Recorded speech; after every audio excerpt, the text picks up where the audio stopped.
quite moved to be here at this institution of this great project that's been brewing a long time, particularly because long ago I talked with Stanley Kunitz and Betty Cray, who were concocting this thing, full of confidence that it would one day come into existence, and so it has. Maybe even beyond their dreams.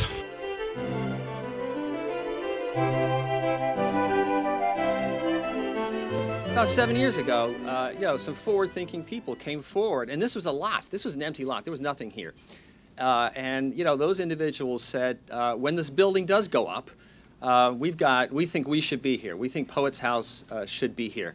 And, the board was well impressed at the prospect of 50,000 volumes of poetry, rare and precious video recordings, audio recordings, all free, available to the public. But they said they would be more impressed if you guys could come up with the dollars. They set a goal, and you did. And $10 million later, for the fit-out and the endowment, we're here. And, the reason you did so well, exceeded everyone's expectations, is because of the depth and breadth of your support. I mean, you truly are a community, not just here in New York, but countrywide and worldwide. And you made it look easy. I'm sure it wasn't, but it's a testimony to Poets House that so many people came together to make this happen.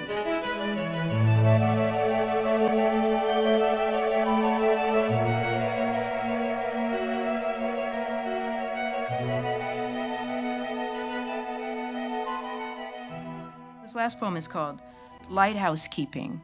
And once again, you should be able to see it, because that could be lighthouse keeping, which is not what I'm interested in.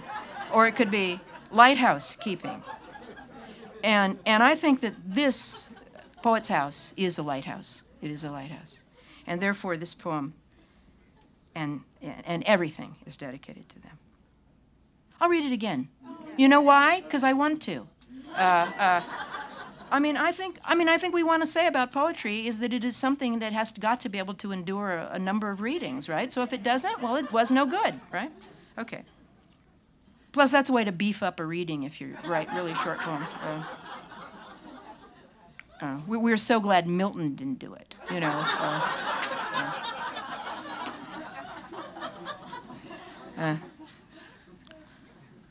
Seas pleat, winds keen, fogs deepen, ships lean no doubt, and the lighthouse keeper keeps a light for those left out.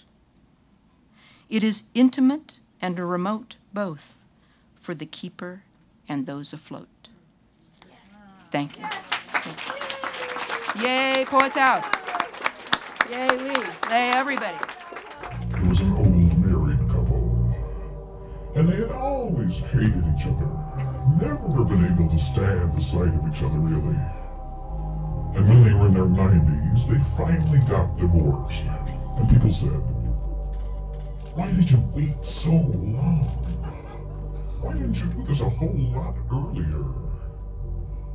And they said, "Well, we wanted to wait until the children died."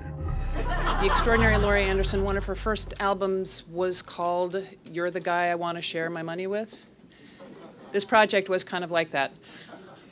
With the extraordinary leadership of Lee and her team, and Margot and Bob, and with some truly inspired advocacy by Richard Schwartz, then chairman of the New York State Council on the Arts, and lots of collaboration from other elected officials and some amazing private fundraising. This really has come together. I think cliches are the enemy of poetry, but I have to say this really is a dream come true. It's such a contribution not only to our literary community here, but to Lower Manhattan and to the premise that cultural organizations really do fit everywhere.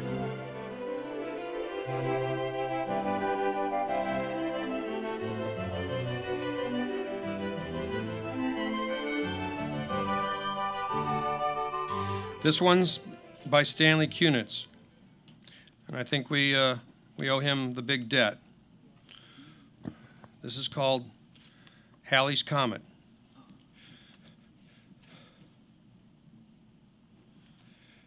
Miss Murphy, in first grade, wrote its name in chalk across the board and told us it was roaring down the storm tracks of the Milky Way at frightful speed, and if it wandered off its course and smashed into the earth, there'd be no school tomorrow. Anyway, I'd like to really thank Frank Platt, who's my neighbor who annoys me all the time with phone calls and makes me come to things like this, where there's a bunch of people that they dress up and they look beautiful, but they don't look like other beautiful people in New York. And they're beautiful. Thank you, Frank, for introducing me to all these people. And Lee, who's really, I really don't get her at all. I don't understand it. She's really, I've been around. I've seen and done some things, but she's like a really hot woman. Because she gets it done.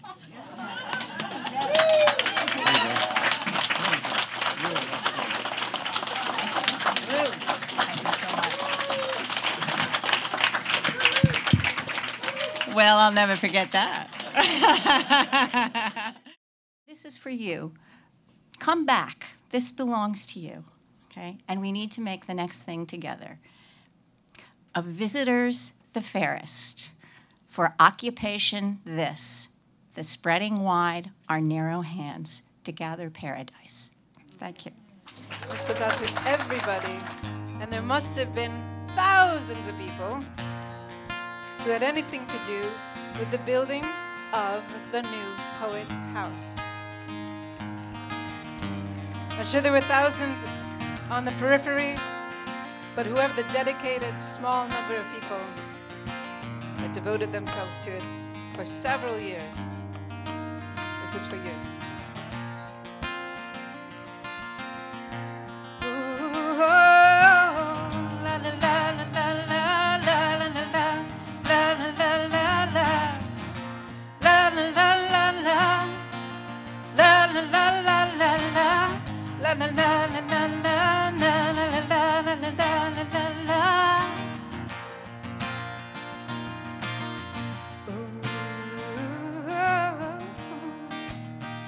You've been so kind and generous. I don't know how you keep on giving, and for your